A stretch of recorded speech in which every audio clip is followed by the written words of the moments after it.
우리의 피부 타입도 카테고리화할 수 있다는 것 아셨나요? 내 피부도 총 4가지 항목에 맞춰서 쭉 분류할 수 있는데요. 주로 민감성의 여드름을 고민하시는 분들이 많으세요.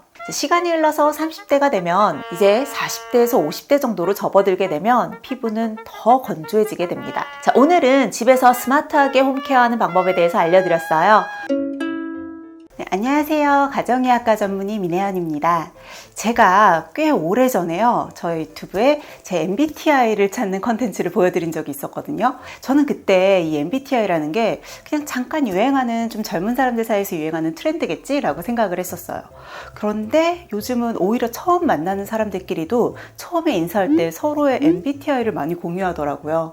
자, 이렇게 오랜 시간 많은 사람들이 이 MBTI를 공유하고 또 분류하고 선호하는 데 있어서는 한국인들의 좀 빠르고 정확한 성격이 한몫하는 것 같아요. 아무래도 성격을 간략하게 좀 카테고리화 시키면 좀 더 빠른 시간 안에 효율적으로 상대의 성격이나 성향을 파악하기가 쉽거든요. 자, 그런데요, 우리의 성격을 이렇게 카테고리화 하듯이 우리의 피부 타입도 카테고리화 할 수 있다는 것 아셨나요? 제가 늘 시술이나 어떤 제품 같은 것들을 추천드릴 때 모두의 피부 타입과 또 피부의 컨디션이 다르니까 늘 거기에 잘 맞춰서 골라야 된다라고 설명드리잖아요. 그런데 사실 전문가가 아닌 이상은 본인의 피부 타입이나 또는 피부 컨디션을 정확하게 파악하는 게 아무래도 좀 어려운 일일 수밖에 없는데요. 오늘 알려드릴 바우만 피부 타입을 참고하신다면 내 피부 컨디션을 파악하는 데 확실히 도움이 되실 거예요. 그러면 나한테 맞는 제품을 고르기도 좀 더 쉽겠죠. 제일 먼저는 우리의 피부 타입을 분류해야 되는데요. 내가 자고 일어났을 때 얼굴에 기름도 많고 좀 유분감이 충분한 피부다 라고 하면 지성, 오일리의 O 타입이라고 보시면 되고요. 세안 후에 피부 당김이 좀 심하다거나 어느 정도 시간이 흘러도 유분이 잘 생기지 않는 건조한 피부라면 드라이 D 타입에 해당합니다. 자, 이번에는 피부의 민감도를 파악해 볼게요. 평소에 쉽게 피부가 붉어지거나 가려운 증상이 종종 생기는 경우, 또 화장품을 바꿀 때마다 트러블이 좀 잘 생기는 예민한 피부라면 센시티브 S타입입니다. 반면에 피부병이나 불편감이 특별하게 없고 여행과 같이 환경이 바뀌거나 또는 화장품을 바꿨을 때도 특별하게 문제가 없는 무던한 피부라면 레지스턴스 R타입에 속한다고 보시면 되죠. 자, 이번에는 색소성을 한번 파악해 볼게요. 평소에 기미나 주근깨도 좀 있는 편이고요. 햇빛이나 여드름 같은 염증 후에 색소가 잘 생긴다면 피그멘티드 P타입입니다. 반면에 특별히 트러블의 흔적이나 기미 또 주근깨가 많지 않은 피부는 N타입에 해당한다고 보시면 돼요.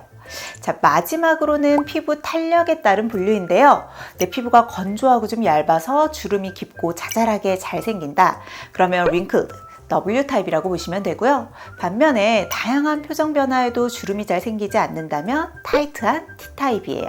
자, 이렇게 MBTI처럼 내 피부도 총 4가지 항목에 맞춰서 쭉 분류할 수 있는데요. 그러면 총 16가지의 피부 타입이 나오겠죠. 자, 오늘 이 시간에 이 16개의 모든 피부 타입을 다 설명해 드리는 건 시간이 너무 부족할 것 같고요. 나이대별로 흔한 피부 타입을 하나하나씩 찝어서 좀 자세하게 설명드릴게요. 자, 20대 여성분들은요, 주로 지성 피부에 민감하고 또 색소는 적지만 탄력은 좋은 OSMT 타입이 많습니다. 여성분들은 보통 20대 초반에 피지 생성이 가장 많고 또 콜라겐도 풍부하기 때문이죠. 자, 그래서 이런 분들은요, 주로 민감성의 여드름을 고민하시는 분들이 많으세요. 여드름은 방치하게 되면 깊게 파인 흉터나 또는 색소 침착도 남길 수 있기 때문에 더더군다나 관리에 주의를 기울이셔야 되는데요. 자, 이럴 때는 민감한 피부를 빠르게 진정시켜주고 또 장벽 강화에 도움이 되는 제품을 고르시면 좋습니다. 개인적으로는 피부 진정하면 알로에 성분이 가장 먼저 떠오르거든요. 수분 공급과 진정에 효과적인 식물 유래의 알로에베라 잎수는 예민해진 피부를 빠르게 진정시키고 또 자극 완화에도 도움을 주죠. 자, 이 밖에도 판테놀은 피부 장벽을 촘촘하게 메워줄 수 있는 효과적인 보습 성분이에요. 그래서 피부를 순하고 건강하게 지킬 수 있습니다. 또 여드름 후에 남은 색소 침착은 트라넥사민 애시드 성분을 통해서 관리하면 좀 더 건강하면서도 맑은 피부로 거듭나실 수 있을 거예요. 시간이 흘러서 30대가 되면 에스트로겐이 감소하기 시작하면서 복합성 또는 건성으로 바뀌기 쉽습니다. 여전히 민감하지만 에스트로겐의 노출도 쌓이고 햇빛으로부터의 노출도 쌓이면서 김이나 주근깨 같은 색소 질환이 생기기 시작하죠. 탄력은 여전히 괜찮은 편이지만 눈가와 같이 건조하고 얇은 피부에는 조금씩 잔주름이 보이기도 하고요. 그래서 30대는 DSPT 타입이 흔한데요. 이런 피부 타입에는 미백과 항산화에 좋은 비타민 C와 비타민 E 성분을 추천드립니다. 비타민 나무수에는 이런 비타민 성분과 오메가 지방산이 풍부해서 칙칙한 피부에 생기도 불어넣어주고요. 또 피부톤을 맑고 균일하게 정돈하는 데에도 도움을 줄 수 있습니다. 이 밖에도 미백 기능성 성분으로 인증받은 나이아신 아마이드 성분도 색소 침착을 완화하고 또 멜라닌의 생성을 억제해서 전반적인 톤업에 기여할 수 있고요. 또 앞서서 잠깐 설명드린 트라넥사민 애시드도 도움이 되겠죠. 또한 30대부터는 레티놀과 같은 비타민 A 복합체 성분도 추천드리는데요. 이런 성분들은 피부 세포의 턴오버를 촉진하고 또 피부결을 정돈해서 잔주름과 색소 침착 완화에도 도움을 주거든요. 그래서 전반적인 안티에이징의 필수 성분으로 꼽힙니다.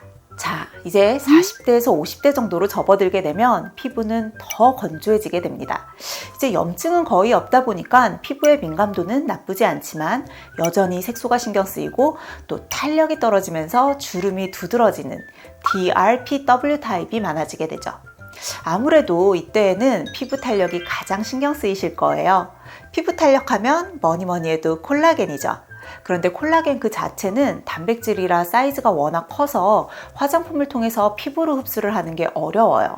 그래서 이럴 때는 매트릭실 3000과 같은 콜라겐 생성을 촉진하는 성분들을 좀 더 추천드리는데요. 콜라겐의 생성을 촉진해서 피부 탄력을 개선하고 또 눈에 띄는 주름을 완화하는 데도 도움이 될 수 있습니다.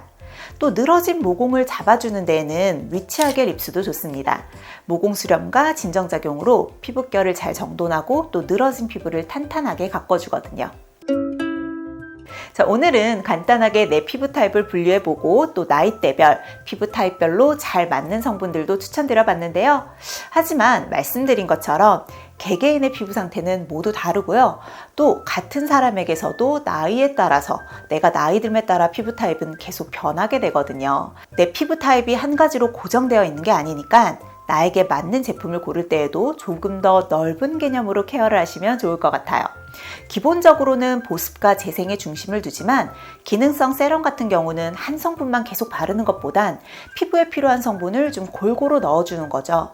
보습과 재생 성분으로는 이미 잘 알려져 있는 마데카소사이드 성분이나 스쿠알렌, 또 판테놀과 같은 성분들이 피부의 재생을 돕고 또 손상된 피부 장벽을 강화하는 것은 물론 천연의 보습막 성분으로 피부를 보호하고 수분도 잘 지켜줄 수 있습니다.